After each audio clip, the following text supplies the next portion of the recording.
Are we live? Yes, we are. Oh my gosh. Shh. Listen, did you hear that? That crashing sound was Las Vegas crashing. What's going on? Is Vegas really going downhill? We're going to talk about it right now. Welcome to the Color Up Podcast. Whether you're a seasoned player or a beginner eager to step up to the table, this is your lucky podcast that's all about the thrill and strategy of the casino world. I'm your host, Jeremy. With me is Jim the Professor. Let's get rolling.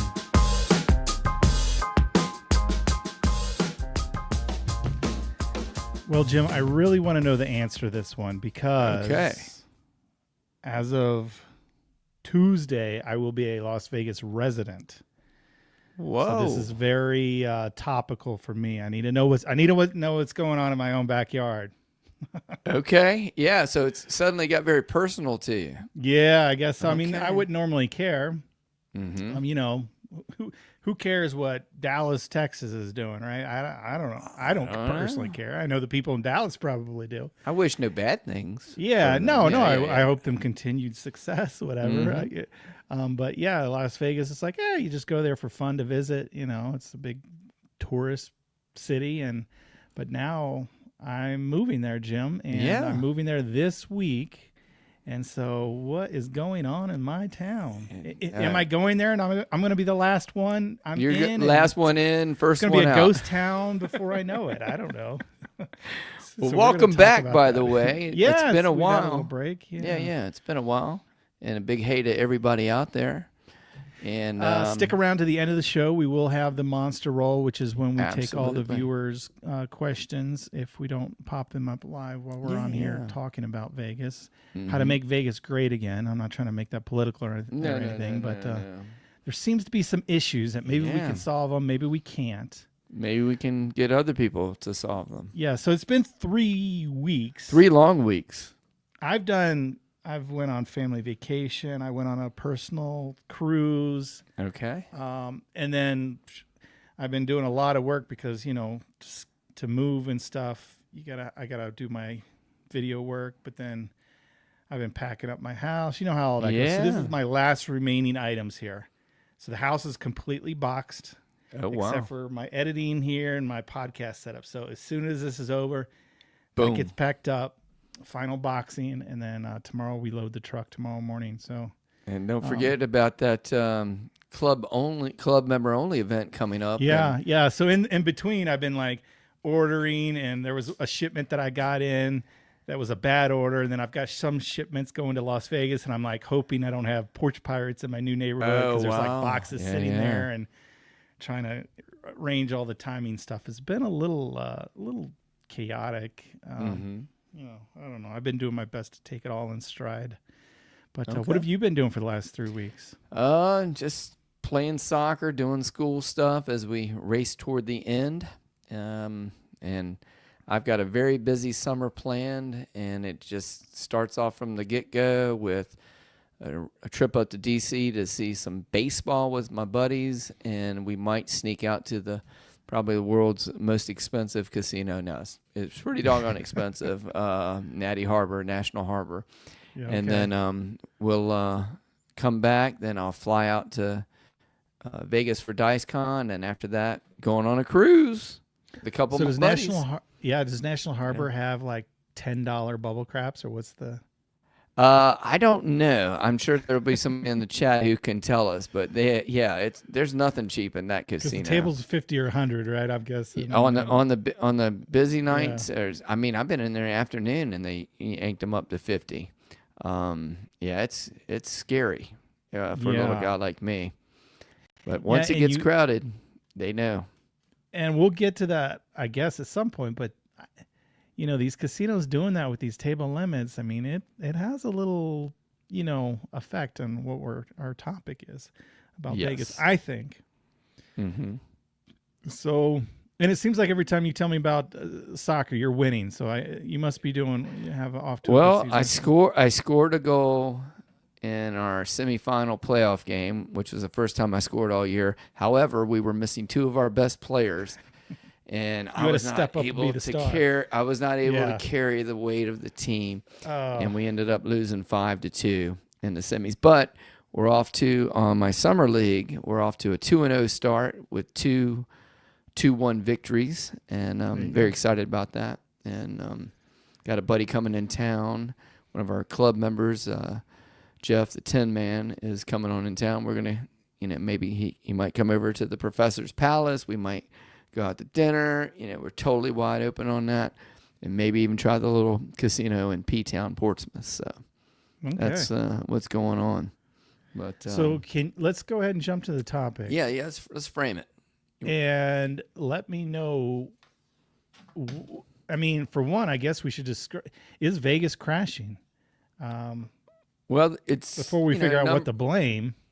Yeah. What do we call a crash, right? Yeah, it's a crash. But I will say this: in the business world, if you're not growing, they say you're what? Dying. Stagnating. You're dying. Yeah. Okay. Well, yeah, dying is what they say if you're not growing. And when you look at some of the basic numbers that are out there, and the easiest one to measure that I know of is the airport traffic, right? Mm-hmm. And airport traffic year to year, March and April, they're down 3.9% in March, which is what 5 million people. No, yeah, it's down. It's down to 5%, 4%. And then in April, it's down another 3.4%. So it just keeps spiraling down. And, if you don't have as many people coming into town, you don't have as many people gambling, ordering food, meal tax or however they make their money over there, room tax, all that kind of stuff. It has an effect. And nobody's like seeing their income go down 5 or 10%. And, it's when it does it month after month after month. Yes, airport. I guess the visitor center is reporting similar numbers. The gaming dollars revenue, however they track that, that's approximately dropping in that 5 to 10% range too. So, yeah, I mean it's going down. Falling. Yeah, for some reason it is going down. March visitors and hotel matrix, which they were looking at, March was down 7.8 for visitors. So, 8%, that's pretty significant. Pretty significant, yeah. Right? I mean, it's getting there. And then hotel room night occupancies are down 3.6% for April this year. So it just keeps spiraling down. Occupancy. Yeah, and I had a question for you off air about, how does this compare to, because they did great numbers relatively during the pandemic because everyone was shut down, and then they came back. Pent up demand, pent up demand, and so they were doing amazing numbers. So I'm like, but okay, so they've fallen back a little bit, but how did they compare to like 2019? And they're lagging behind 2019. 2019, right? So, pre-pandemic. So the numbers are starting to have an effect. And so it's 6 years later, and they have numbers that are trailing 6 years ago. So yes. So what does that mean? Maybe you had that pent up demand, and then boom, they got it out of their system, and there's been a number of things happening.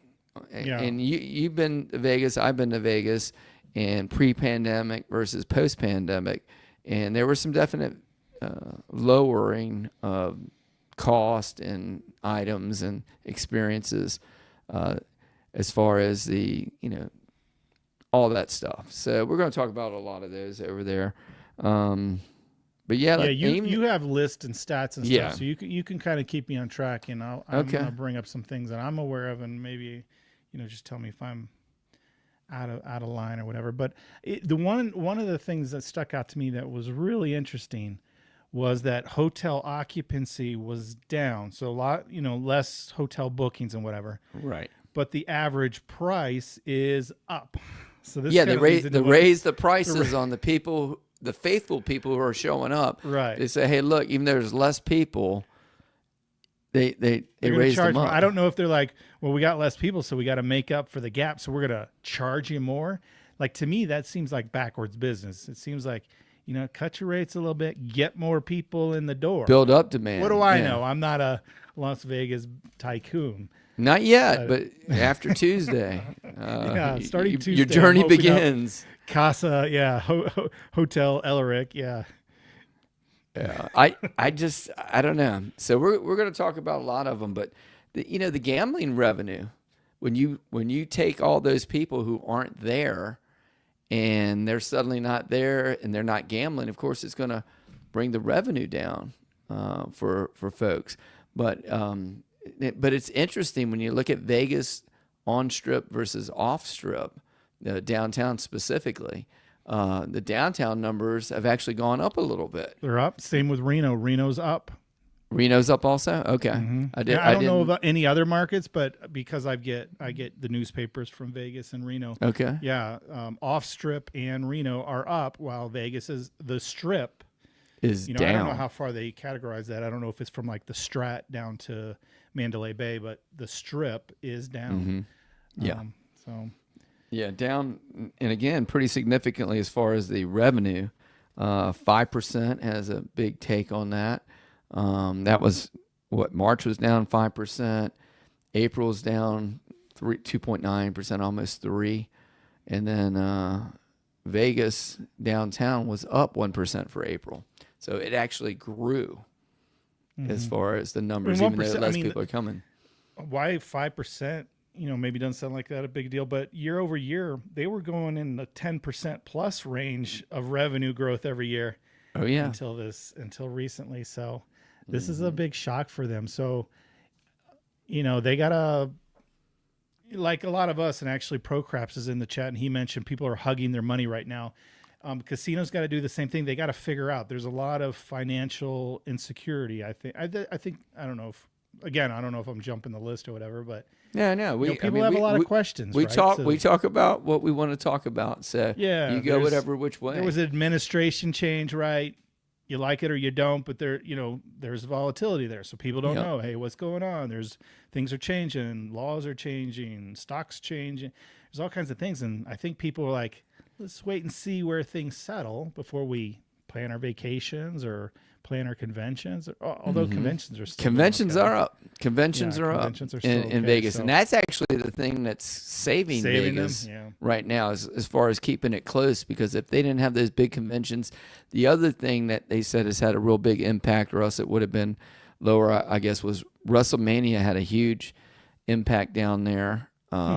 In some of the bigger events that they've had, as far as Super Bowl and things like that, or else the numbers could have been a lot more significantly, even more significantly down compared from one year to the next. Which means that it's just the regular people going to gamble or family vacations or whatever, is it? Because I think maybe we did or didn't mention it, but international is not really the issue. The international travel numbers, they say they're about the same. Yeah, about the same. Yep. So it's not like domestic. It's domestic. It's here in America.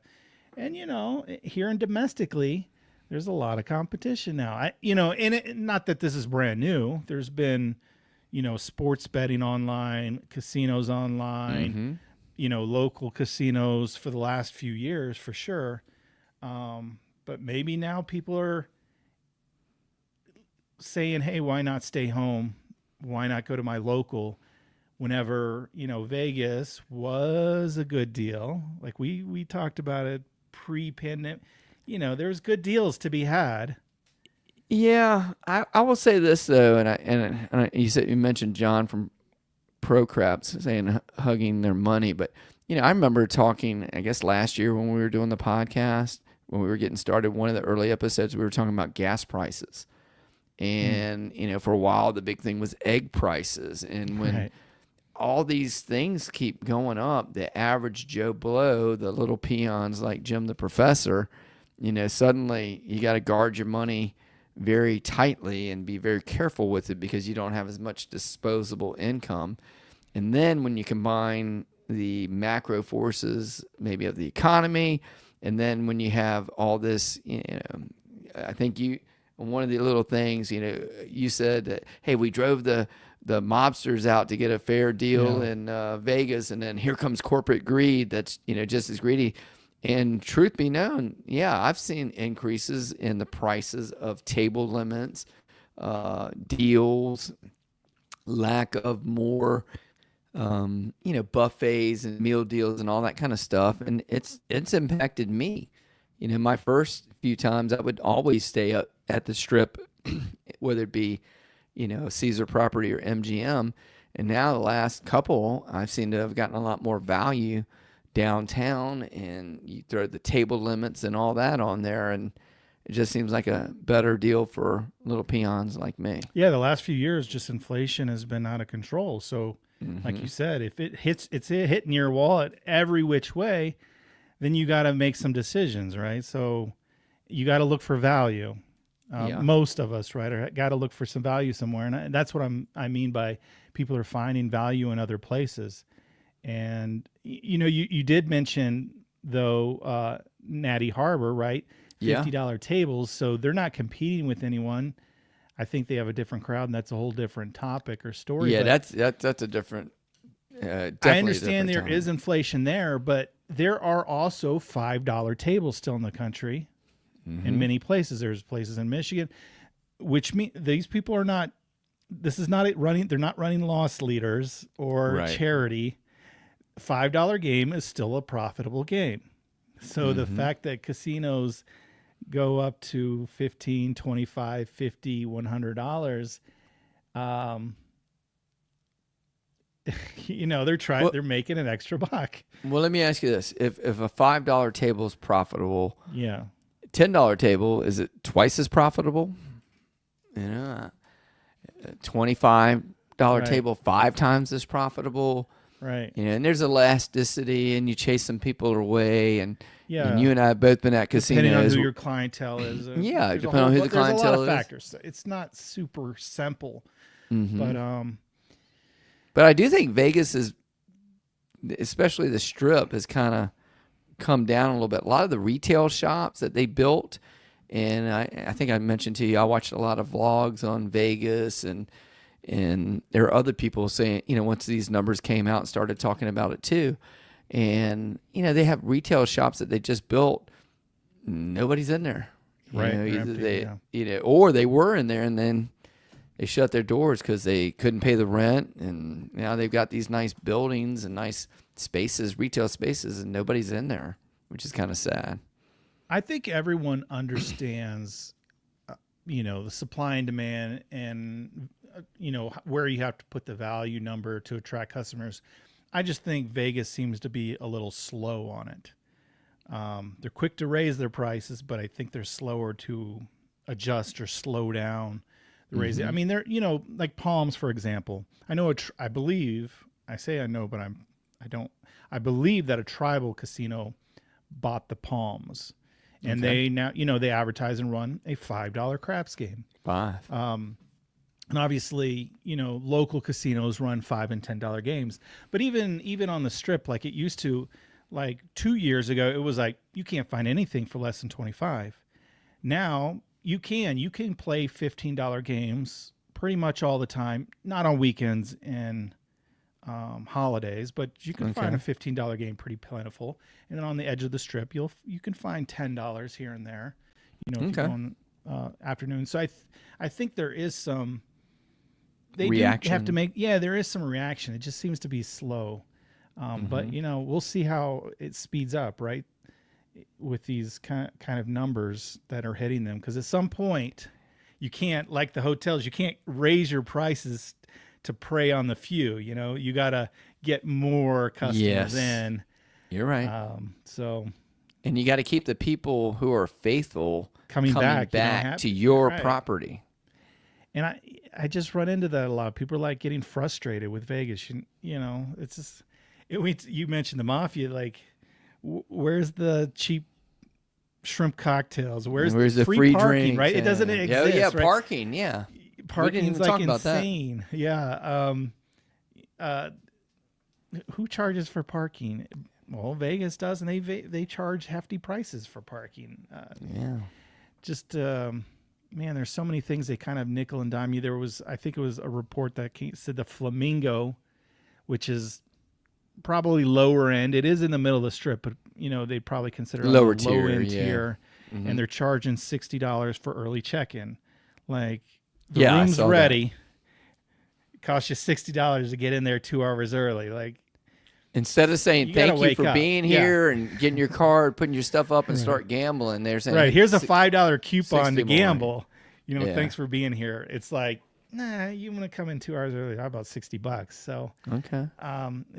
some people get it, some people don't, I think. And, that's the war they have to wage within each other to figure out, where people go. But like, I go downtown, and I have been going downtown for a while. Mm-hmm. And now that I'm a local, I'll be going local.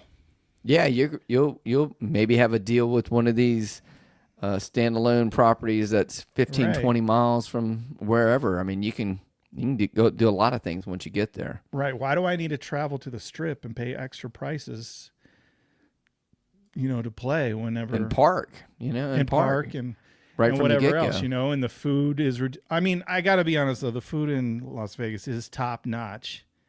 Okay. World renowned. World The food is renowned, good. Just anything you go, most anything you go to, it's like, wow, I understand what they're talking about. But there's just you can't get burgers and this just simple stuff anymore without paying really crazy fees. Let me ask you this. You think it's more macro factors, the economy, inflation, that kind of stuff? Or do you think it's them just being greedy and once they had the numbers going up after the pandemic and they had that pent up demand, they just kind of kept hitting and raising them up? You think that's what people said? No. Last time they went, they said, hey, no more. Yeah, I do. I feel like, the casinos were like riding the wave and they didn't have their antennas attuned to the customers. I don't think. So you went a couple years ago and now you go online to kind of book it again. The prices are outrageous. You see the tables are $25. It's going to cost you $25 a night to park. Yeah. Why am I going to go to Vegas? I'll just go 2 hours to wherever and have a nice family, or not family. I keep saying family, but family, yeah. Not a lot of times there are family vacations, but trip, the guy's trip to the casino, or whatever. You can go local or you can play online, or there is still a little buzz or excitement about Las Vegas, right? There's a reason I have my convention in Las Vegas. Right. There's something to it, but man, at some point, I wish they'd wake up and we need the mafia to take it back over. Oh, no. The thank corporations of the mafia. I don't know which is better, I don't want to right? be mistaken for, blinking my eyes and sneezing and be accused of being, a card counter or something. Yeah. You don't want to with win my money, head and in then a they'd be vice. like, "No, you can't leave town without those winnings." Yeah. So No.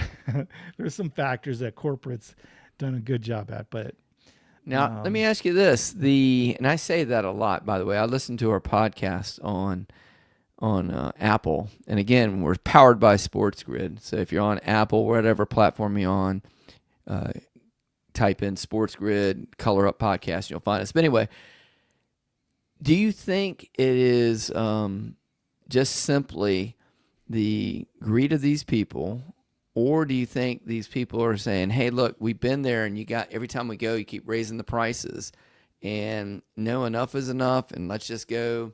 And guys like me went from the Strip kind of dropping down a tier. You think it's just pure greed, or they're not delivering on the experiences, or the acts aren't as cool as they used to be and that kind of stuff? Or is there not maybe just went 3 or 4 times and there's not much more? What do you think? Man, obviously I don't know, Jim. It certainly feels like greed, but I'm not in their position because their costs are up too. We talk about our household costs and labor it was costs, eggs for a few months or whatever, and if you run a small business, you got to pay people more. Help my mother-in-law redo her shed, and like a 2x4 is $10 now. Like, wow, costs are up, right? So they're facing the same thing. I don't know. I mean, at some point, it's weird because they have to, because they're corporations, now they have shareholders. And that's why I kind of joke about mafia versus corporation, but there is something to, just like all industries, they just got to keep, it seems like, everyone complains about everything. Oh, parking, food the quality, store or whatever. buffets. We complain about so much now because, there's no customer service like there used to be, right? And all of that, I think, is because companies more and more, they have to push for that profit every year because, you're beholden to the shareholders and they don't care. It's just like, just get it done, show a profit, the end. They're not looking long term. They're looking, hey, quarter by quarter, are the quarterly profits up? Yes or no? Well, raise the prices. I don't know. Like, it seems like short fixes instead of being long sighted. I don't know what the word is for that. Okay. Foresighted. Foresight. I don't know about foresight. Yeah. Foresight. I don't know. You know what I'm trying to say. English. I know what you're trying to say. English I just don't have is the not English my forte. forte. Yeah, I got you. No. How about this one then, Jeremy? What about, I think, and it was way early in the comments, somebody said, hey, there are a lot more casinos being built in states like my state, Virginia, and it's offering people an opportunity to go out and gamble, and they don't have to have for me to fly out to Vegas and back, it's probably what, $500 I think I'm doing per person round trip, and versus a tank of gas to drive to the other side of the state, or a dollar's worth of gas to drive the other side of town for me. Do you think that's having an impact? And the people who would save up for a year to go make that trip just to get their teeth wet and dip their toes in the pool by going to the local places? Well, some markets, right?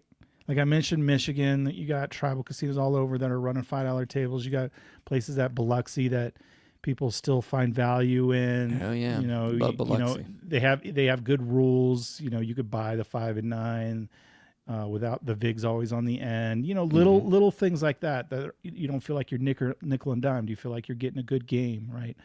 And the prices aren't outrageous. So I think there are areas, but then you do talk about places like National Harbor, or there are spots that are like, geez, they're more outrageous than Vegas, right? And in those markets, it might be like, I'm still going to save up and go to Vegas for the experience as opposed to go to my local. So I think it depends, and I think it's kind of the same situation. They're just dealing with it in a I'll say this: if we didn't have the convention, or our color up, it's not a convention. What do we call it? Meeting, whatever we want to call it. I probably wouldn't have gone to Vegas this year. I probably would have went somewhere else, or did another cruise, or whatever. So why specifically?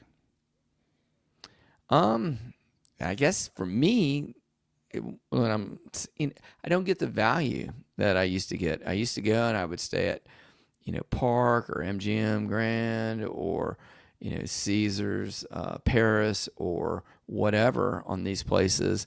And now I guess it's almost like a self-fulfilling prophecy, because I got bugged out by the high table limits at these places, and then it kind of sent me downtown to where a lot of our other members were anyway, and now it's a self-fulfilling prophecy. Now I get the better offers and deals from downtown, from where you're playing, from where I'm playing, obviously.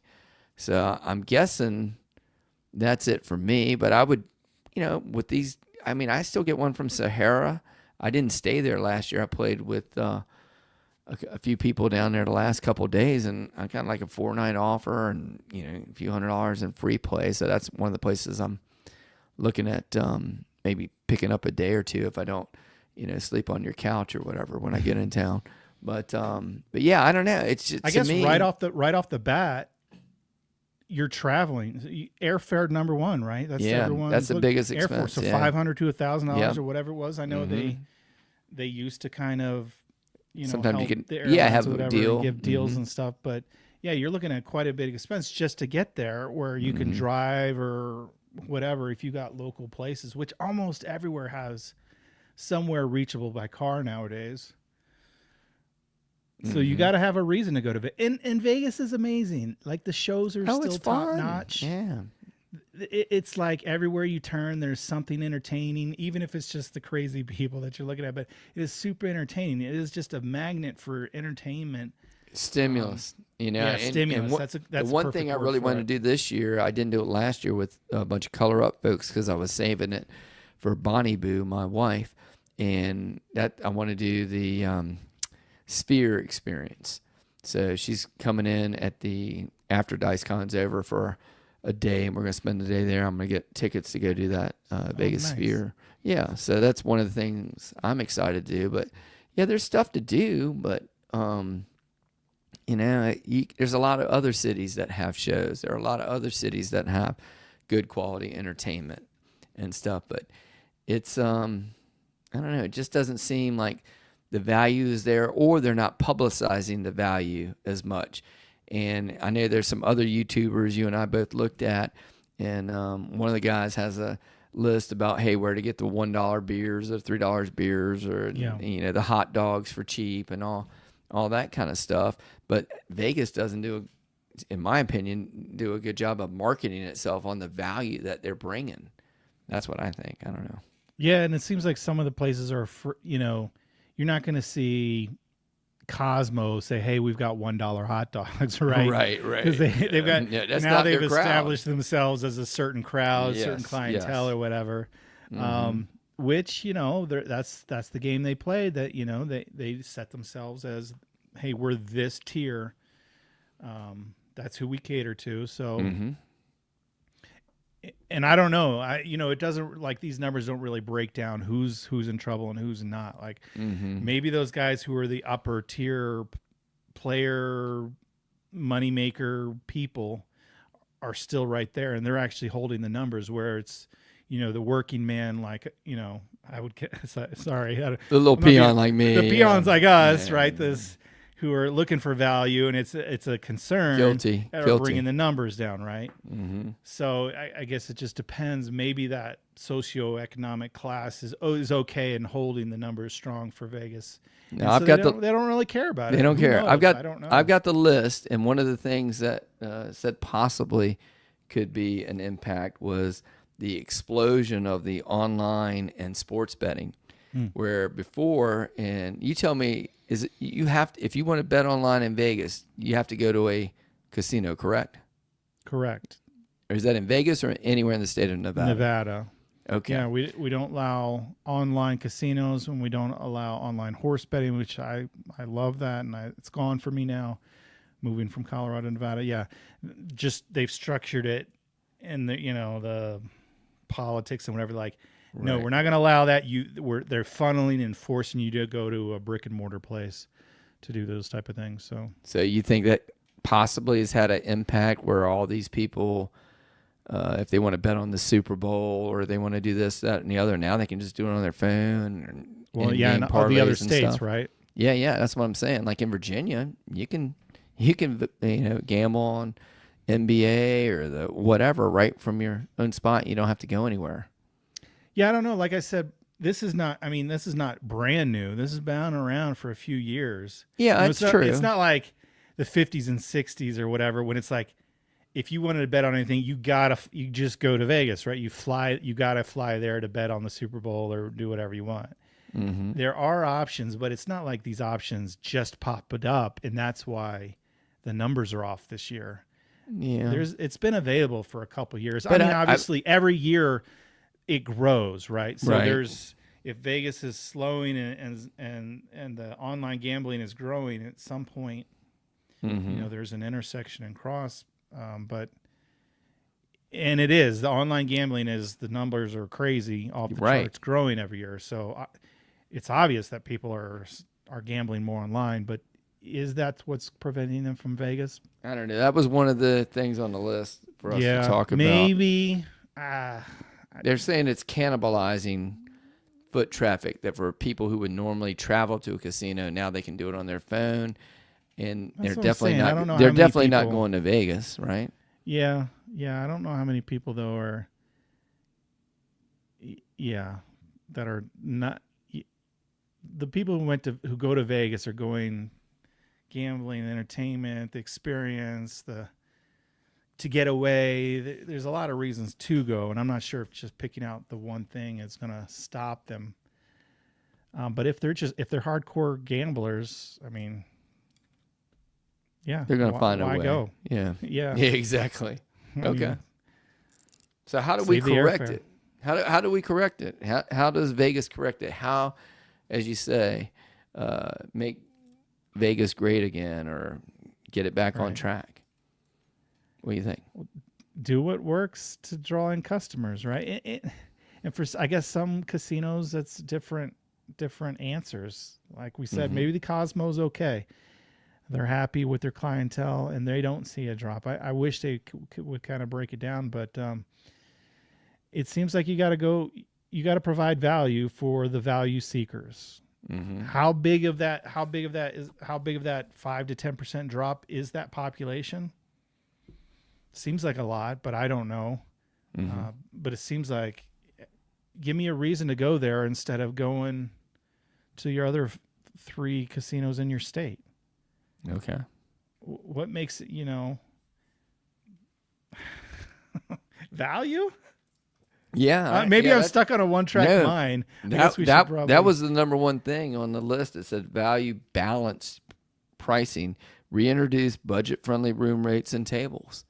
I mean, that was the most basic thing to get more of the low ballers in there, was value-based pricing. And I know they've been talking about the switch over the last couple of years, like, hey, there's less gamblers, so we move into entertainment and dining, right? You're a gambling town, maybe really lean on the value of gambling.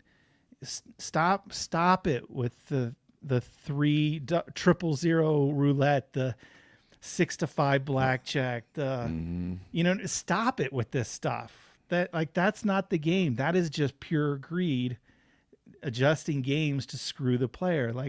And people know this, and they're like, why am I going to go to Vegas for bad rules? Let alone, we're not beyond just, hey, table limits, because obviously we've talked about there are higher table limits than Vegas in some parts of the country. But, it just seems like they change certain rules and they do certain things just to jab us.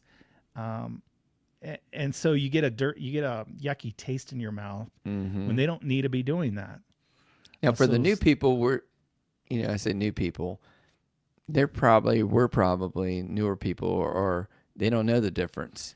Could be, right? On some of that stuff. And you turn 21, you go to Vegas, and all the tables are 65. That's just how the game is, right? Yeah.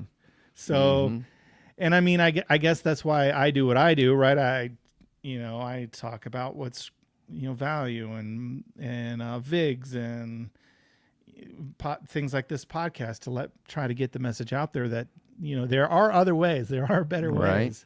Yeah. But I think you're right. I mean, maybe it is the smart move by them is to eventually all of us are dinosaurs are going to die off, and then they're going to have a whole new breed that never even knew, right? That there were table games that back in the old days. It was like you're reading a history book, but yeah, there is no such thing as 3-2 blackjack. How about this? And this wasn't in the notes, but the really nice high-end places, the Fontainebleau, Resorts World, all these, are there enough highballing players to keep all those places afloat if they're not going to be receptive to the lower limit players like us? Like, is that really, once the numbers start going down a little bit, are they going to be at each other's throats? And again, they invested hundreds of millions, if not billions, on some of these properties. Well, you mentioned Fontainebleau, and they're ones who keep coming up in my articles. It seems from the outside, the reports that are, who knows, this is on what's true, right? But, like they laid off like a majority, like 30, 50 dealers or something. Like they're struggling. They are in a part of town that they say has always struggled, but you're hearing some of those things out of those big, newish Resorts World, Fontainebleau. They wanted to be that high tier. Right. And they weren't established like the other guys. So that you hear a lot of reports of them kind of struggling. So they must not, like there must not be enough high rollers to support them. So you think and they certainly not dropping the value for us guys to go. Like I can't go to the Fontainebleau Resort. Oh, I walk through and then beautiful place. Beautiful, I enjoy, I found a place where I could get a bagel for like $20, a bagel and a drink for $15, $20, and I felt like I'd won the lottery in there. Yeah, what a deal, right? But yeah, it's and I don't know. It's just fun to walk around, and that's another cool thing to do. Somebody just put up Fontainebleau is doing very poorly. So yeah, so they had the same experience as you. Yeah. So the same thing. But maybe the other thing they said that might boost travel is to boost travel deals and partnerships. That's how I started going to Biloxi, was through the Caesars Rewards. I would go down to Harrah's, Cherokee, and which I think is the best casino around. It's a beautiful place. There's lots of stuff to do, lots of tables, lots of dealers. But anyway, started going there and playing for a long time. And then I started getting offers from Caesars Air where and the first time I got one, I was like, "Are you sure?" I says, "You got the right gym?" And they said, "Yeah, it's you." And we tried it. My wife and I did, and we've been probably 3 or 4 times now. We stayed at the MGM property. We stayed at the Harrah's Inn on the other end of the strip. But yeah, better partnerships with maybe airlines and stuff to maybe give you a deal, that kind of thing. That could definitely be something to help out. I think they, like I mentioned earlier, that they're slow, but they're going to figure it out. Like, they're not just going to. They have so much. They're not just going to let things fall apart and in the city fail. Right? They'll figure it out. I just, I don't know. Okay. It's frustrating sometimes. Like, man, just guys, what? Yeah, the bagel and the drink should not be $20. Like, Yeah. how about 10? And then I can go gamble at your place, at a $10 table, and if I stayed there all weekend playing, you're gonna send me offers to come back for free rooms with no resort fees. Yeah, well, we didn't even talk about the resort fees. Yeah, I don't think we did. Outrageous. Yeah, I mean, even if you get the room, free room and $75 a day resort fee per person or whatever, $40. Yeah. I was like, what the heck, There are deals to be had in Vegas. Like, I use Hotwire a lot for rooms, so during the week you can get hotels, Paris and this and that. They don't name them, but you can figure out who they are. What they're Actually, talking about. you can figure out by the resort fees. But the rooms will be $15, $25, $40 for a room. But the resort fees are also $45. So it's like, okay. And then you look, on the receipt. Hey, what is resort fee for? Access to pool, internet, Wi-Fi, right? Which is terrible. It's like, wait, this is all stuff that always existed and is always included. So what is it? The resort fee for? It's just a fee. Right? Okay. Yeah. So they said basically try to improve loyalty programs. That would be a big one. And this one is to keep investing more in the convention. They said if you invest more in the convention centers, which they've done, and they've got the Boring Company that's connecting the hotels, some of the hotels that are close by to the convention center. They're saying, hey, when you get a convention in or a new bunch of people with the convention, that's going to expose you to new people, first-time visitors, which I think the number of first-time visitors was down to that.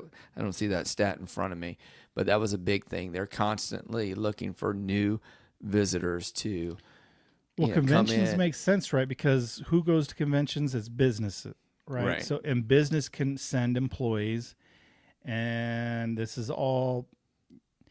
So, I've experienced this as a small business owner. You need the write-offs, the tax write-offs. It's not a problem to do things that are business related and the cost. And sometimes you want to, and you're looking for places to spend money, because it's either you spend money on your business or you just send it off to Uncle Sam. I'd certainly rather spend it on business. So for a lot of people, the conventions make sense. Yes, send my 100 employees to go to this thing, pay for their rooms, pay for whatever, because that's just, I might as well spend money and invest in my people and let them have a good time. And it's a convention where they learn some information, as opposed to otherwise I'm just writing a check to Uncle Sam. So that's true. It does make sense to attract business, what is it, B2B, business to business people B2B. Instead of business to peer, the guy flying in to gamble. So, yeah, that makes sense. Focusing more on that. Yeah, that's good. And then one of the ideas was the solution was to, and again, it's not going to help the Strip, but to focus on the charm of downtown in Old Vegas and maybe make that the value side of it, and for the average Joe, and then have the Strip be just one step up, and then some of these mega properties like Fontainebleau and Resorts World, maybe they go after the big cats. But I don't think MGM with what's the one big MGM property with a B on the Strip there? With a B?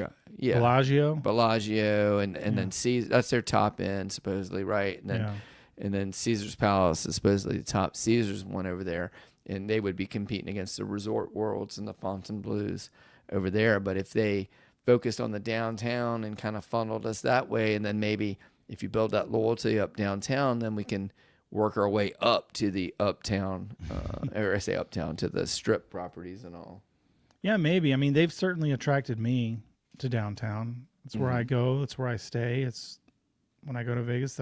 Hey, they've priced me out of the Strip. I go to downtown. I feel like I get a little better value, a little better gambling, easier access. There's a lot of things going on for them. So yeah, just getting around. That's true. We didn't even talk about that, but getting around the Strip, even though it looks like on paper it's very close by and it's walkable, but by the time can't just walk across the street. You got to go around and up and over and through casinos and everything. It's downtown is a whole lot easier to navigate. You can literally walk across the street. That's not open to cars anymore, but you can walk across the street and you're, within 10, 12 casinos. And there seems like they could have solved it, right? They did there's like a couple trams on the, I don't know, I think it's the west side, but they're not connected to all the casinos. So like a couple companies have their own little mini tram. And then there's the one main tram on the east side, which goes the length of the Strip,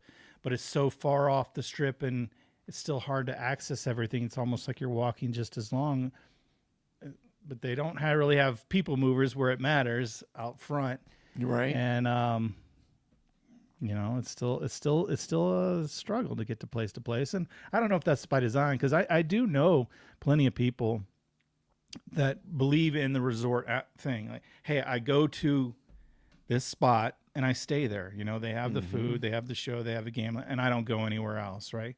So for them, it don't make a difference. And maybe it's just because I'm a cheapskate. Well, I'm a value guy. I hop around. Like if I'm staying somewhere, I'll still hop around, go from place to place and that sort of thing. But a lot of people don't. And maybe Vegas likes it that way. They like building their own little isolated. I don't know, Jim. What else do we got? Well, we had...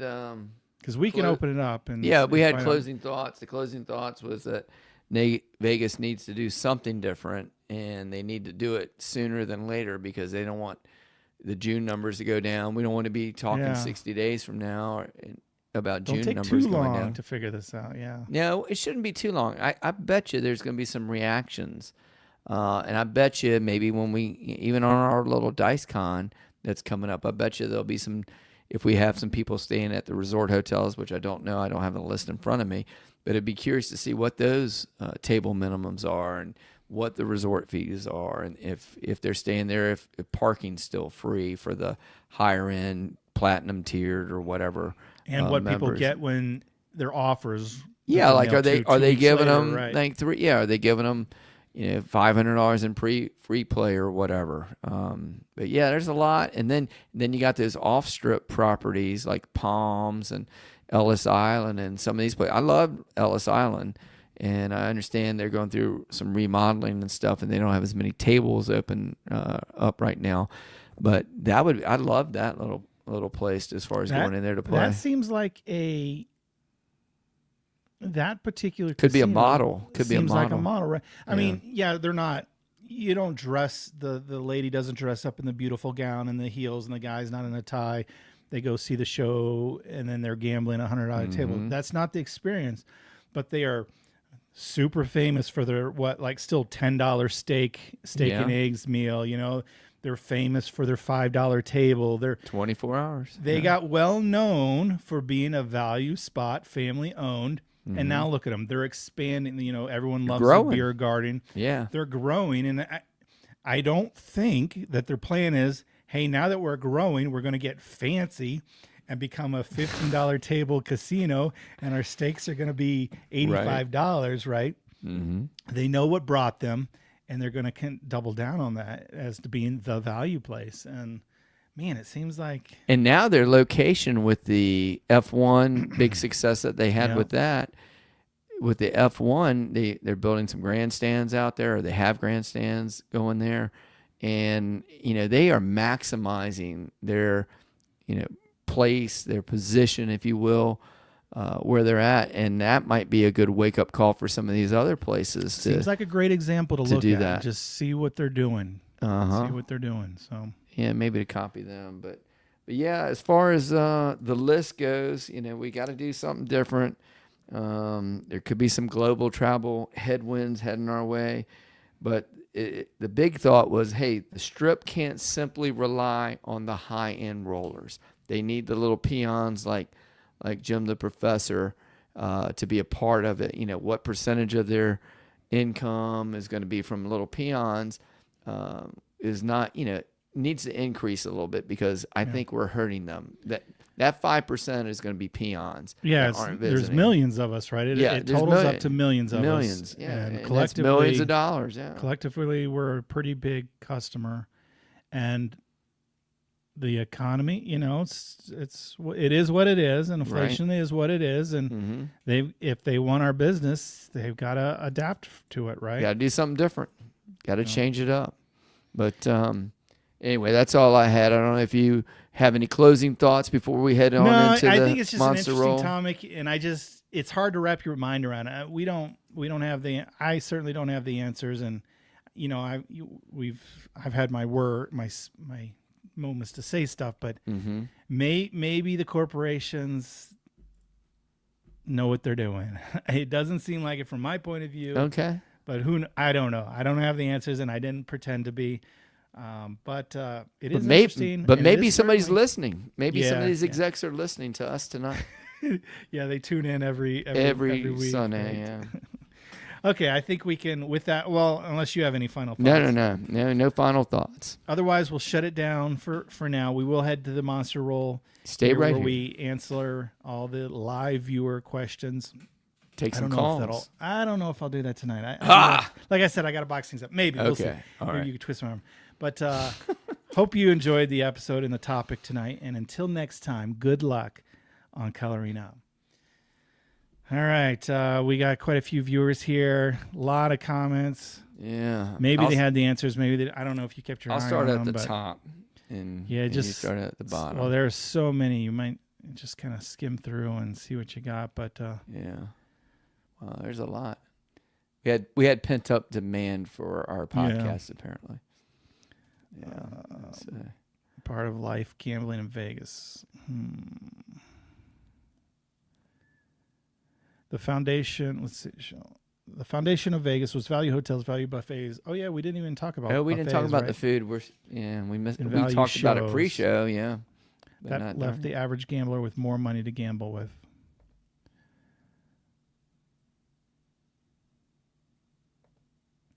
$65 blackjack was ludicrous, and so was Shuffle Master machines and continuous. Shuffle Master was significant worse because it's 100% cheating device. Ah. Yeah, there's, they ran off the card calendars. And the good thing about card counting was only a few could do it, and everyone else wanted to do it, right? The mystique. So they were beating the guys who were wannabe card counters. Mm-hmm. But, now they've eliminated that with machines that just continue to shuffle the cards. So, but like you said, the brand new people, maybe they don't even know better. It's like, whatever. Yeah, I thought about maybe trying blackjack and just sitting at the table, and when other people increase their bets, maybe pick one person who looks like they're really smart and do it, and then maybe get kicked out. Yeah, we're going to back you off, Professor. Yeah. Yeah. Go ahead. Don said, Ellis is great. I love playing there, and the beer is delicious. Crowd is good. Yeah, I agree with you as far as the crowd goes. Here's one here. Nacho Money says back in 2010 when Vegas was a ghost town, he's got pictures of empty casinos on Saturday night. So maybe this is just a cyclical thing. Yeah, maybe 2010, is that before or after the family boom where they're like, let's bring in the families? It could have been, because I know that's that was right after the I think it was the housing crash, 90s right? and early 2000s Okay. when they I heard They're one like Circus podcaster Circus, say, Excalibur, Luxor, right. like Yeah, that was afterwards. I think they said that was when Vegas was planning, and then they'd bring all the families and kids in there, and they'd do fun stuff, and then at night the kids would magically disappear, and the parents would go out and gamble. Okay, so 2010, that would have been 2 afterwards, years yeah. after the Yeah. crash of 2018, the economic crash. So that it could have been, up and down of the economy, and this might all just be simple economics. Macro, Just times are tough, so people aren't going, and they'll go back when things are a little better for them. And I have some affirmation from a fellow viewer that MGM National Harbor is stupid expensive. So but that is a definite. Now they don't have competition, right? Well, there's some across the water over in Baltimore. If you get up that way a little bit, there's some places to play. But I always say it's politician money over there. Yes, and we need some Doge action in the casinos over there. Oh my gosh, it's incredible. I've seen it happen in front of my eyes, and it's just like it's unbelievable to me. Let's see, what else is on here?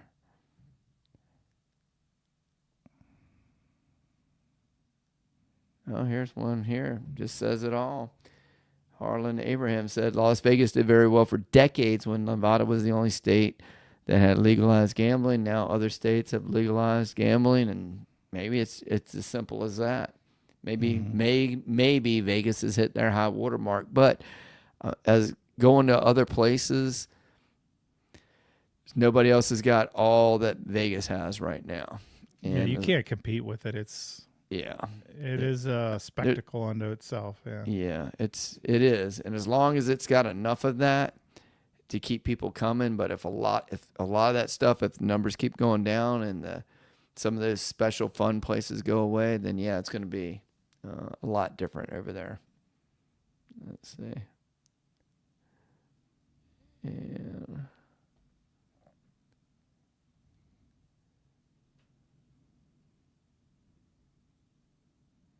I was unaware of this.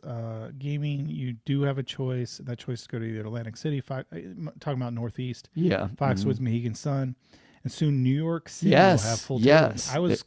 This is new to me. Oh no, we've talked about it before. They've got they had that's they were right. voting on it. Yeah, they were voting on it. And one's gonna, I think they're looking at Coney Island. Yeah, I think was one of the spots, and they were trying to figure out there was going to be one near one of the ball fields or something, I think.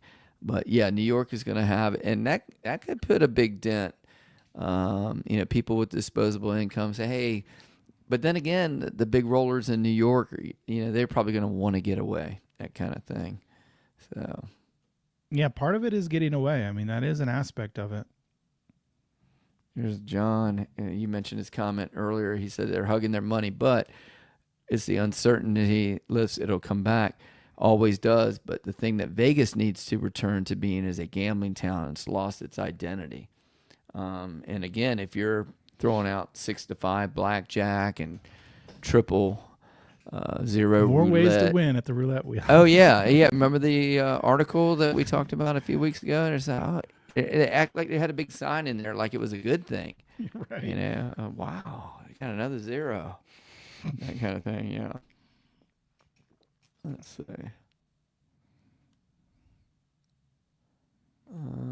We did mention this. It's called the bottom line. Executives have to produce profit quarter over quarter, and with costs going up, so do the fees. Yeah, that's true. They can't play the long-term game. A lot of times, you got to show the profit each quarter for the stakeholders. Here, this is basic. Tom, one of our regular listeners, just said it right there. Just give the gambler or the consumer what they want, a reasonable deal. We're not looking for totally free, but something, right. Something that's reasonable, and you get everybody's business. Let's see if I can get off that. And that's not like we're the gambler / consumer, but that's what I'm wondering. Like maybe they don't want us anymore. Maybe it's Maybe they don't need us. Oh, here was one here I didn't even think about. I haven't noticed this in Vegas. High table limits, mandatory side bets, and room costs. We didn't talk about. Do you know of any that are mandatory right now? If you want to do a side bet, like you have to have a pass line bet, or there are certain games that are like you can't just go across the top. Yeah. Well, I don't know in craft ATS. specifically. Well, there are some things, but those are kind of common. Like, you can't just sit on play the all tall small. They want you to have some action in the game. But I do know there are some table games. I don't know exactly, but usually card games where it's like, yes, you have to make the side bet every time. So it's like blackjack, I think, is one. But there are certainly games where they require you to. Which is the weirdest thing. I think the Golden Nugget, people are mentioning Golden Nugget, but I think Golden Nugget is one place that they have tables that you can get a cheaper limit, but then you're required to make a side bet, like a progressive side bet or something. I don't remember that. If you wanted to be a part of that, when I was there last year, I stayed there last year for DiceCon, and I'm staying there again this year. No, I think it's a newer thing. I just heard it on a podcast. Oh, it's a newer thing? Yeah. Okay, I missed that one. But yeah, if they got that. Duracell, which I completely kind of agree with, bottom line is they'll figure it out somehow, right? People figure it out. Yeah, people figure it out. I just wish they would do it sooner than later. Sooner for us. Let's see, somebody said, JF said he was there 2 weeks ago. The Strip was a ghost town. Fremont Street was packed with people. So people vote with their feet and their wallets, Jeremy. So it makes a difference. Joseph says never play online craps or bubble craps, says that he believes those machines are rigged. Kind of a side topic, but if we're talking about people staying home and playing, some people are scared away. They won't play because they don't like the online or the electronic stuff. So you got to travel to a real table. It's legitimate. Nacho Money bringing up some stuff that I talk about in my econ and personal finance class when I get a chance to teach it, which hasn't been lately, but higher quality customers means less of those customers. So the 25 tables doesn't mean 2 times the profits, because some sort of curve. It's a curve, right? Some sort of curve. Yeah, you have less people, elasticity you call it. There's less people who can step up to that, and there's a sweet spot to where you get a table limit and you can maximize it because you want the table full. And all, if there's 16 slides, 8 on a slide, or 14, 7 on 7, you'd rather have a full table with 14 than you would with 5 people at $25. You'd rather have a full table with 14 at $15 playing. And I have no problem with dynamic pricing at all. I actually encourage it. We've been able to kind of pull that off at DiceCon a couple of times because we had a group like, you guys are standing there scratching your rear ends. We'll play at $10. You see the 20 of us standing here, and they go, okay. Yeah, that's the point. Yeah, right. And so I don't have a problem with, because I think there's a great example here in Reno is the Peppermill. No one's at the table in the morning, $3 game. Wow. So once there's someone playing there, it now becomes a $5 game. The other guy's grandfathered in. So it's a $5 game. The afternoon, it goes to $10. Once the tables are full or it's a weekend or things are hopping, they can go to 15. That's fine. Yeah. I got no problem, but you have some options for people, right? Yeah. On the other hand, I go to, I mentioned Reno because that's where I live currently, and that's my experience, right? For another 48 hours, right? I go down to downtown Reno, and those guys will sit there, $25, and be like, hey, can I play for 15? No. And they'll just sit there, stand at empty table, be bored. And it's just shocking to me. I'm like, why not? Hey, 3 of us kind of circling the table. If you guys were $10, we would play right now. But no. So, yeah, I wish more casinos, and I think it would be so smart. Just, I'll tell you one thing. One thing I really like, and this happened to me at MGM. I want to say Beau Rivage when I was down there in Biloxi, and I think it's actually happened to me one time at National Harbor, I think, but I know it was definitely down in Biloxi. Is you're playing on the table and the dynamic pricing goes up, and they grandfather you in. Right. And I remember one time I was playing. I got there in the afternoon, and I was playing a long time, and then one of the guys was like, "Hey, why are you playing for $10? It's a $25 table." And I was like, I'd been playing. I hadn't even noticed everybody else that they went up to 20. Everybody else is playing green chips, and I'm the only guy playing, reds over there. And but yeah, I do like that little thing when they do that, when they're nice enough to keep you there, and keep the table full. But when they say, "Hey, some will the next grandfather you roller," in and yeah, let you play as long as you want for the price you came in at. And some, which I think is okay too, they'll be like, "Hey, cool, but at 4 o'clock we've got to take everyone to 15." That's fine. Give me some yeah, time to wrap up my game or whatever. I hmm like that too. And then there are some that are like, "Nope, next roll is everyone's at 25 or whatever." I was like, yeah. Yeah, I well, don't like whatever. that one. I Yeah, don't I don't really like care for having a that. bayonet to Yeah. my back like that. So this one was Let Me Wreck Gaming, said MGM Las Vegas hotels were offering plenty of comp nights in July. So I guess maybe the April numbers and the May Okay. numbers are maybe it's happening right now as we speak, They're and we don't making know it. adjustments. Yeah. Hey, come to us, at least stay for free, right? They can Mm-hmm. give that away with pretty little cost to them. Mm-hmm. Let's see what else we got up here. Um, he said comp. Here's somebody again, not Joe Money, was saying the comps are better downtown. Used to get comps hustle at Golden Nugget and get 2-floor suite with spiral staircase for free. So good for him on that one. Yeah, I got nice value. I played there last year. I didn't play a lot at Golden Nugget, but I played apparently enough. They're going to give me 4 nights, which is nice. And I also stayed at the D, and I guess their sister properties with Circa and Golden Gate. Circa, and yeah. So I've got some options down there. Yeah. Let's see. There's a couple comments about your name. Where is If you, that? if you I spelled missed your it. name on the screen. Did I spell it? No, I didn't. I don't think. I didn't. I don't think I did the top one over there. I mean, Maybe I did. I can add it for the people right now. Real time. We're gonna fix Real this. time. Let's Except take for I don't care know how of to it. spell professor. Well, underneath, I think is right. Is that correct? I think so. ESSOR. Yeah, I think so. If not, bless you. Yeah, yeah. Yeah.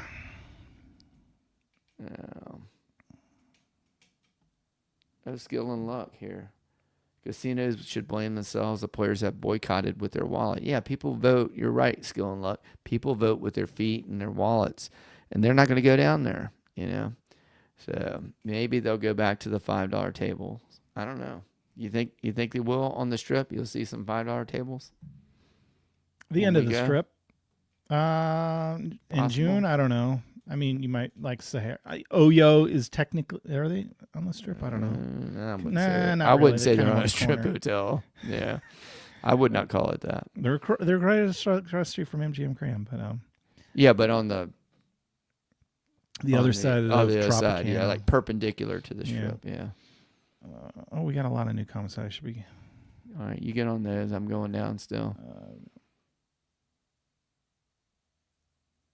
Oh, I got some homework for you. Big Worm of Comp Rooms at Golden Nugget till the end of the year. I'll be going there every 2 weeks. Whoa. Hope to see Mr. Jeremy there one day. Oh. I don't play in the Golden Nugget, but I'll be downtown in Fremont. And I'll Okay. probably be announcing. I'll be more public in Vegas than I am here, if that makes sense. So I'll be collaborating with other YouTubers. I'll probably be doing more miniature meetups. Hey, I'm going to be such and Boom. such Saturday, Okay. right? That sort of thing. So, any All right. idea when Ellis renovation will be done? I know they were hoping to get it done before DiceCon, which is the end of June, and staff told me they're not going to make it in time, but so they're getting there, but sounds like late summer. Not quite yet. Yeah, here's some homework for you. Okay. Let's see. Places like Green Valley Ranch and El Cortez on many YouTube videos, are those places good? Maybe you can get out there and check some of those out. Ones that are on the outskirts of Vegas. That might be some good exploring for you to Yeah, do. Maybe to those are get some certainly partnerships. filming friendly casinos. Mm-hmm. Let's see. I don't know if you're still here, Swifker for Elf. How does craps work in California? I heard they use cards instead of dice. Yes, they use cards. They're not allowed to have the result be determined by dice. So there's a couple variations, but most of them have 6 cards. They flip over your dice, whatever it rolls determines which cards flip over.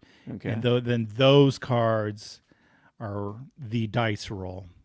On the simplest way I can explain it, I guess. But yeah, you don't watch the dice. You just watch the cards. So, yeah, but technically, it's the same thing, right? Same odds, same probability. Yeah. It's just, yeah, if you're a dice controller, you don't, because they shuffle, there's some casinos that tried not to shuffle cards, but they shuffle the cards. So when you roll a 1 on the dice, they flip over the 1 card position, and that could be a 1, a 2, a 3, a 4, or a 5 or a 6, right? And that changes. So you can't be a dice controller and be able to roll because the cards are constantly cards are changing. Okay. So if you're good at rolling a 4-4, it's not going to flip over the same cards every time because that variation. So, but if you believe in random, it's the same game. It's just not as fun just because. Oh, here's the dice, and now what do the cards do? So it's a little bit of a letdown, but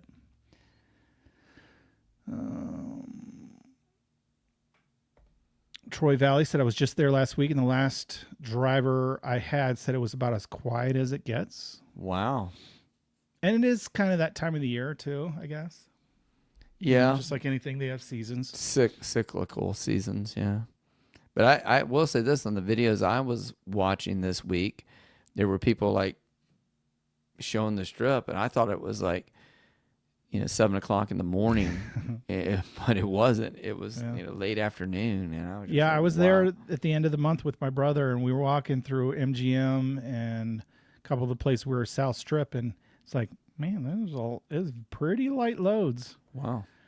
Neo said, I was in Vegas last week, staying downtown Fremont. Mr. Jeremy had a surprise showing at the Hawaiian Crap Shooters table. That's there true. You go. I was stopping into a lot of the casinos to talk to pit managers. And the Hawaiian Crap Shooter, they were actually on break or lunch or something, but they had just finished filming, and so there were a group of people that knew me. So some were club members, some were just Hawaiian Craps people. Oh, it was fun. It was fun. I love those guys. They are very entertaining to watch. Brian. And then he followed up with Boyd Properties, which is the Cal, the Main Street Station, and Fremont. I'm not sure if I got that right. They said they're always having deals on rooms. Downtown is my preferred place to play. Yeah, treat them well and they'll be back. Yeah, they will. Seems like simple. Yeah.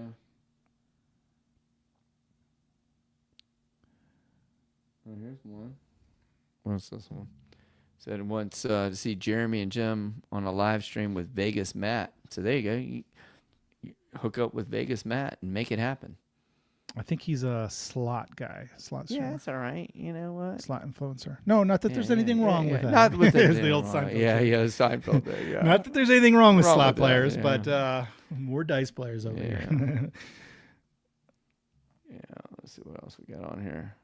Old School Craft said, question, what is the best value casino in Vegas to stay at the cheapest?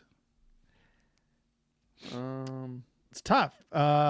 Where have you got the comps at? So it kind of depends. Like Jim mentioned, he was on the Strip. The table prices pushed him to play other places, and now he's getting comps at those other places. So I guess you have to balance that. But for me, I mean, Ellis Island is one we mentioned. Is a great value still.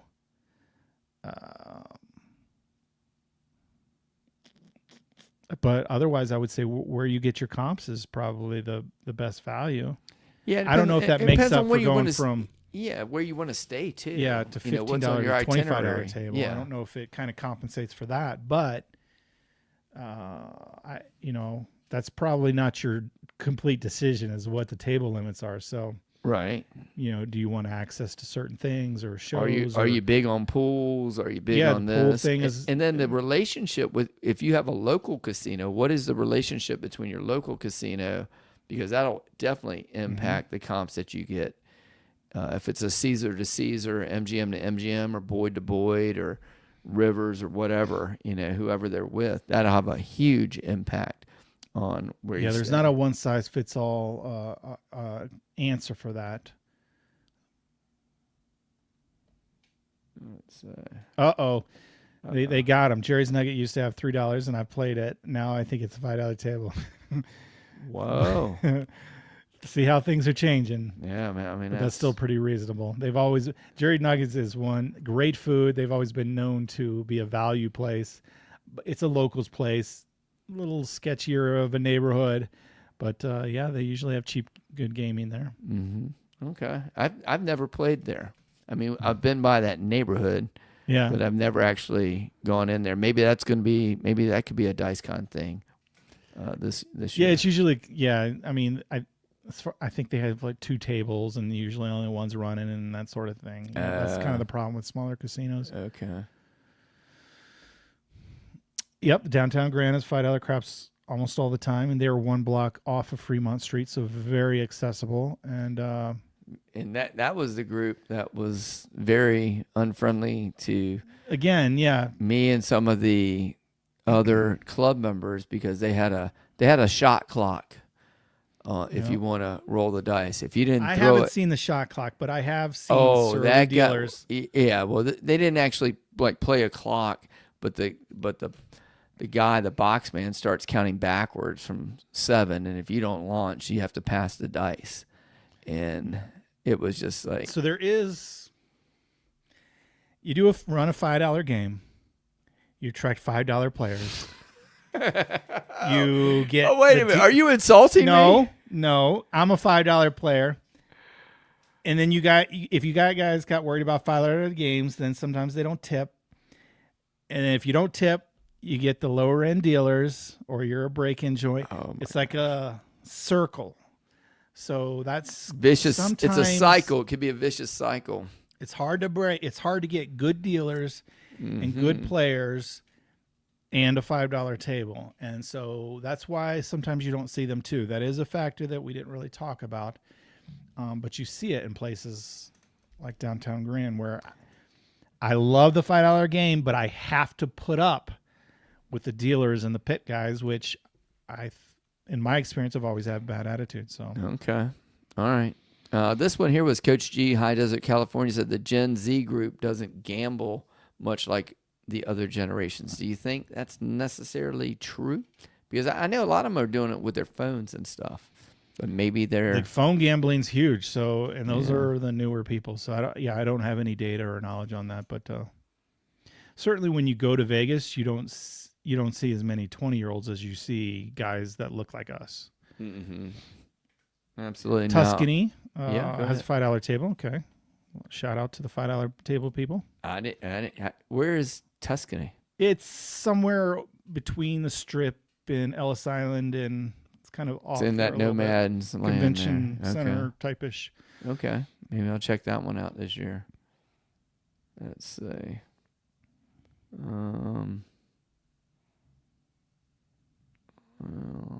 See, there's May $10 tables at Harrah's and O'Shea. So Harrah's is middle. O'Shea. This was probably during the day or whatever. Probably wasn't Friday or Saturday night, but that's fine, right? Yeah, but that's on the Strip, and Harrah's is a Caesars property, which I could, in theory, be playing at and staying at. No problems there.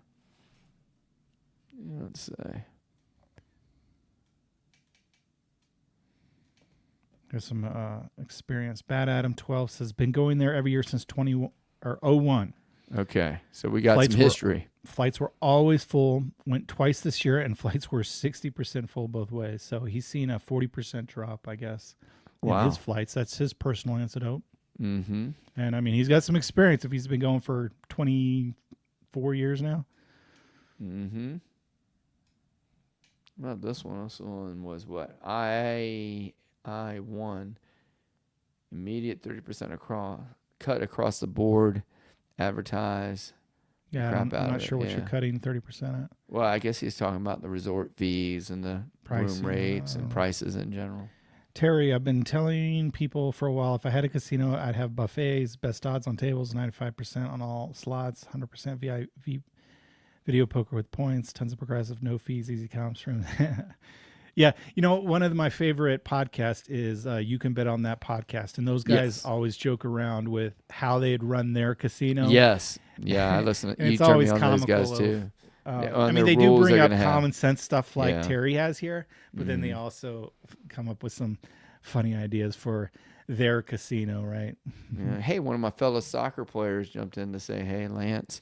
Hey, Lance. He's one of my goalies in our league. Appreciate one of the you good letting guys. Jim, the superstar, have another hobby. He's not always out there training, kicking the balls. Oh yeah.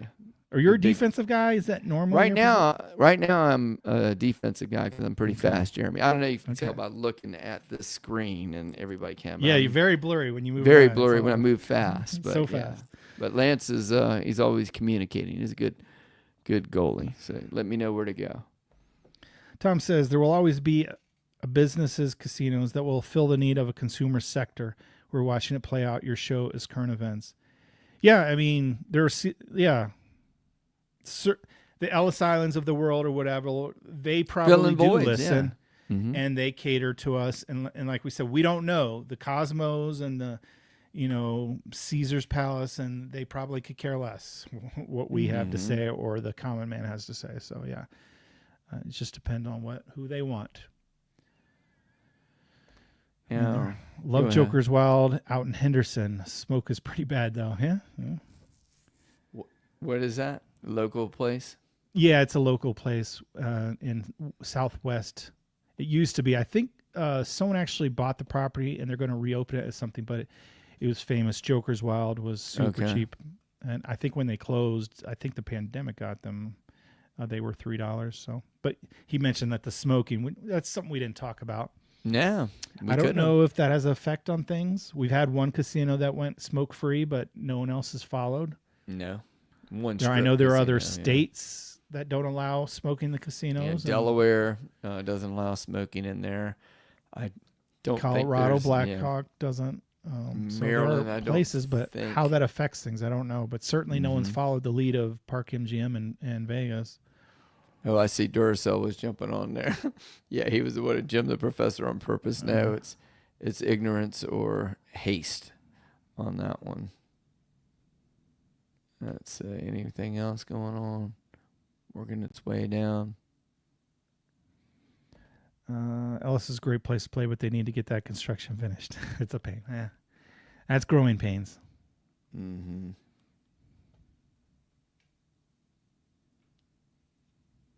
Okay, here's Skill and Luck says, what's your opinion on people saving up more money before they play? Going from, like a $300 to $500 bankroll to a $1,500 to $3,000 gives the player more options, in my opinion. Yeah, I was listening to our podcast.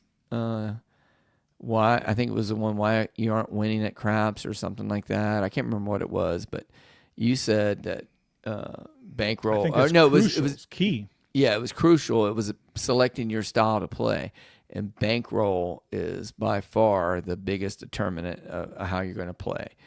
And with $1,500 to $3,000, you can play a $15 table, which are plentiful. Right. So if you save up, that's great. If you can't and you're going and you only have that $500 bankroll per day or per session, whatever it is, it's tough to play 50. You just do not have the proper amount to give yourself a chance. So that's why you end up desperate for $10, even $5 tables, right? Okay. It's dictated by your bankroll. So yeah, absolutely. It does give you more options if you have more money. Some people, again, some people industries are up right now. Mm-hmm. Some industries are down. So what can you do with your bankroll? That's tough. But yeah, a huge factor. What's the biggest? I know you said you don't play $25 tables. Do you play $15 tables? I will. Okay. I don't like to. I will, but That's as 25 max as to- you go. yeah, 25 to me, it's just I'm trying Breaking to make a point. statement. It's a moral, like, Okay. I know Send I it a can, message. yeah, I can do a hedging strategy and make it a $5 game. You know, I could play 30, You're smart enough to 25 do or whatever. that. Yeah, I could figure that out. But please, people, stop going to $25 tables. That is pure greed to the max. I did see a $20 table in Vegas for the first time ever. I've never seen that amount. 20? $20. Very odd to me. Where was that at? MGM Grand, I believe. And it was an even No, 20. it wasn't MGM Grand. It must have been on the other side of the strip. Park? Luxor, maybe? Park or Luxor? Because I know we went through Luxor, Excalibur, Mandalay Bay, MGM Yeah, Grand. they're We're connected kinda across the walking- street. Yeah. Somewhere on the south end, $20 tables. I'm like, that is very odd, but it's not 25. Hey, going in the right direction. You're going in the right direction. It's not, it's not 15 either, but it's 20. It's just you don't hear that amount much, right? So like people doing their press moves and all that stuff, it kind of but yeah, that's the first time I've ever seen a $20 table. Oh, watch this. Yes, follow the cruise model. You know, I think Holy Roller Brian, who's hasn't chimed in tonight, he must be off, or maybe he's on another show. But you know, he always says on the land-based casino, you spend thousands of dollars to earn, you know, $100 Hundreds in of comps, but on the cruise, you spend hundreds of dollars, earn thousands of dollars in comps. So maybe the model could change. Maybe the model. But then again, you know, my cruise line I went on used to have a $1 field, $1 props, $10 tables, and now they pushed them up. They're $2 props and $10 field bets. Mm-hmm. So they're going the other way. Yeah, let's see. This is interesting. The only time I smoke is when I'm in Vegas. It's part of the charm. That's what's called a chipper. A chipper? Yeah, I was. I didn't know that. I Yeah. guess somewhat they're addictive, but I guess people can handle it. Yeah, it's. I've read some books on it, and being a high school teacher, you know, vaping and smoking through the years has been a problem. And with this chippers, you know, they were always said, "Hey, don't start smoking because once you start, you'll be hooked on it, be a smoker the rest of your life and all." But they found out that there was a group of people, like whoever you just put up there, they're called Troy chippers Valley, yeah, on certain environments, on certain times of the year. They just do one or two, and then the rest of the year they don't. I've always thought about it. I mean, I'm afraid to get addicted or anything, so I don't. But I mean, you know, to think about having a nice cigar or whatever because of the atmosphere, like I'm cool. And I think when we talked, we had a podcast specific about this, and you were like, "I'd love for them all to be smoke free," and I'm a little off, and I'm like him. The part of the charm, you know, it's Sin City. You know, you have the drinking and the smoking and the gambling, and I don't want to tell people no, you can't smoke. Well, I don't listen. You know, as long as you're not bothering other people. Right, No. but if you're standing beside me smoking a guitar, it's tough, right? You know, like you're breathing. blowing I smoke think in you. breathing's a basic right. You know, free Right. air, Right. clean air. I don't know. It would be nice to have more non-smoking options for sure. but Yes, there is something too, man. I get that thought every once in a while. I made a video intro once, and Oh yeah, I remember they had the I little I had a smoke. cigar, Yes, yeah. and you know, for the video to get the ambers to light up, I had to inhale a little bit or suck in on it, and boy, you know, I'm coughing and stuff.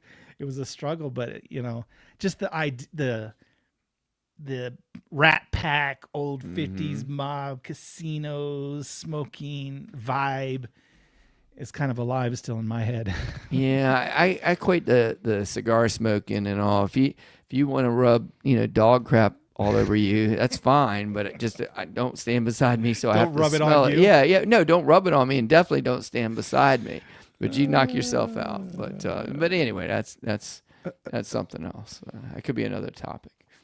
Virgin in Vegas is under new management. Is that like super recent? I know they went from, what was it, Hard Rock to Virgin, and then they've been struggling as Virgin.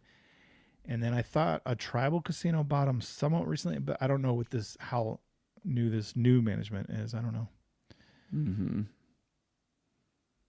Let's see. Man, we got a lot of comments tonight. Yeah. That's crazy. Trying to hit them all. Can't hit them all. I'm just skipping through. See what catches my eye. I'm reading. You stay down the bottom. Scott asked me which cruise line. I go on Royal Caribbean. Mm-hmm. And he's earned NCL cruise and wonder what to expect.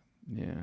I do Carnival. I've done Carnival, Royal, and you booked on MCS. You just told me. I just did an MCS. You told me you got a good deal on MCS. Yes, I did. It with nothing to do with But a good gambling. deal seems more expensive than free. Yes, certainly you're getting free offers. Yeah, but here's the thing: being a teacher and you're trying to go on spring break, these cruise lines know the demand is up. I mean, they know the schedule and they can see when the clicks start clicking. So they're good, but not. They'll be the week after spring break or the week before spring break. But when you're stuck to such a rigid schedule, right. So like this one that I'm getting ready to go on with you guys, that one is a totally freebie, and so that's great. But until I retire, if I ever do, probably will never do it. No, I'm teasing. Once I retire, then I can, take advantage of these. I'll have more flexibility. But, I don't have a business model to where I can, I have to be at my job. Kind of old school. No PSO says any $5 crapless tables in Vegas, something other than 25. That's one of those games that introduced. It is kind of an interesting variant, but it's one of those games. It's like 000. It's like 6 to 5. It is a bastardized game, high house edge game that they've added. They didn't add it for our pleasure. They added it because it's such a high house edge. And you would think, okay, well, maybe it's a bad game, but they'll give me a good deal on it, and it'll be a $5, $10 game. No, it's more. Sometimes I'll see it more than a traditional game. Mm-hmm. And I'm like, oh my goodness, it's a bad game and it's cost more. Yeah. So very interesting. But yeah, certainly I have never seen a $5 crapless table. No, I think the $10 has been the lowest one I've ever seen. Scott, how many of the Rat Pack died of lung cancer, Jeremy? I don't know all of it. I don't know. Is this a rhetorical question? But yeah, I understand smoking is very bad for you, and that's why I don't do it or don't start.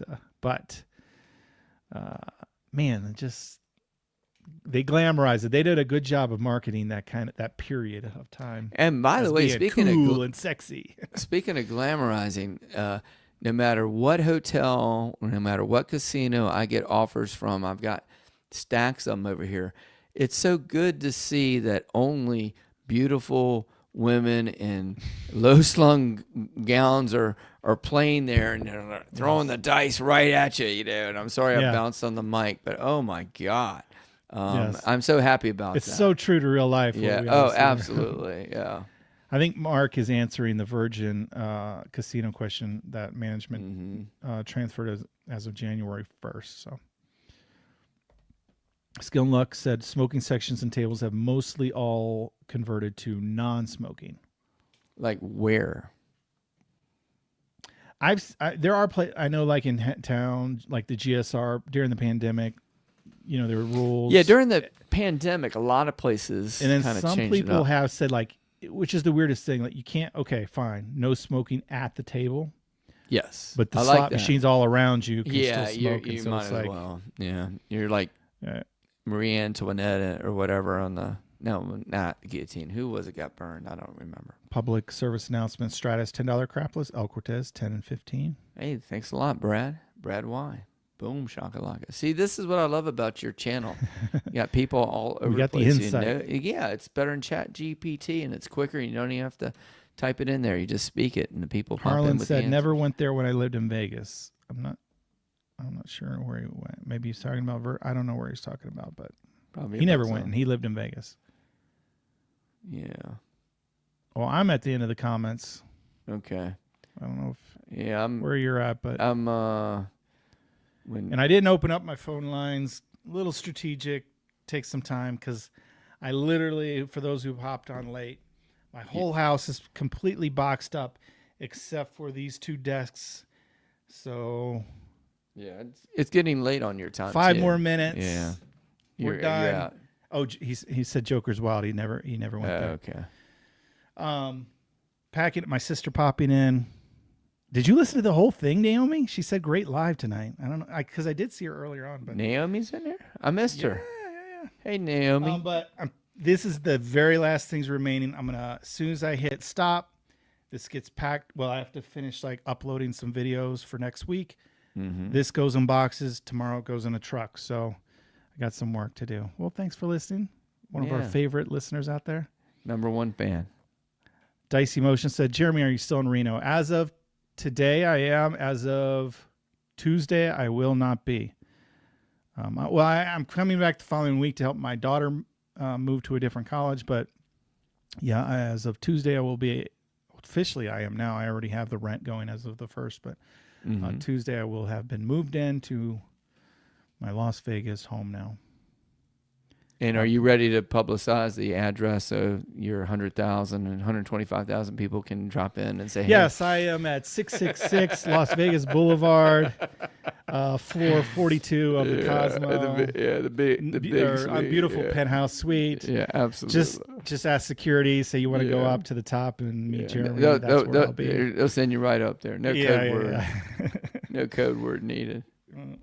Yeah. Well, I'm at the bottom. I'm caught up with you, so yeah. Skill and luck. Wish me happy moving. Appreciate that. My back is hurting just the thought of moving all these boxes. I tell my wife every time we move, like, this is the last time. Next time where I'm hiring people. But once again, I am filling my own U-Haul. There you go. Yep. And one of these days I'll be too old and decrepit to actually do it, and I will. No matter the cost, have to hire someone. But for now, I'm hanging in there. I'm just dreading the thought of it. Yeah. Well, look, man, I'm looking at the clock. It said 1 hour and 36 minutes. That's did it. Unbelievable. We did it. Unbelievable. So are we on for next week or no? Are you going to be there? Are you going to have everything unpacked? Yeah, I mean, that's the trick question, right? I have scheduled and uploaded and done videos to get through next week in case I'm not set up, but that would be my priority. To get the boxes out of the truck on Tuesday, well, probably Wednesday, because we'll get into Vegas late Tuesday. Get the boxes out of the truck, so I'd have Thursday, Friday. Yeah, I'll be up and running, unless I'm not.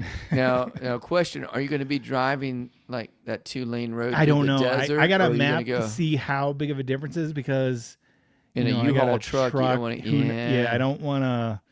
How far the gas stations are apart from each other. That's another, because I did that ride and I told you I'd never do it again without a couple cases of water because it's actually the desert. Yeah. Yeah, and then with a truck that gets, 7 miles per gallon or whatever it is, it's full. Yeah. Yeah. Leave early. Well, I have a walkthrough at my house here, so I have to you don't have to wait until the afternoon. Yeah, maybe you do go drive at night, stay at that clown hotel. Back your if I'm driving at night, I'm certainly probably going to go down the freeways, even though it might add 2 hours. Definitely. I don't want to run into any donkeys and the miscellaneous things that cross the road on that back stretch of highway. That's funny. That's funny. Yeah. Well, good luck to you, and I look forward, hopefully, to seeing you next weekend. If not, and everybody else. We'll be doing that as well. But, we got DiceCon coming up, too. Yep. Lots of good stuff. All right. You guys have a good week, and thanks for stopping in and listening. And, Jim, we'll talk soon. Yep. Bye, everybody. Thanks for hanging out. See ya. Au revoir.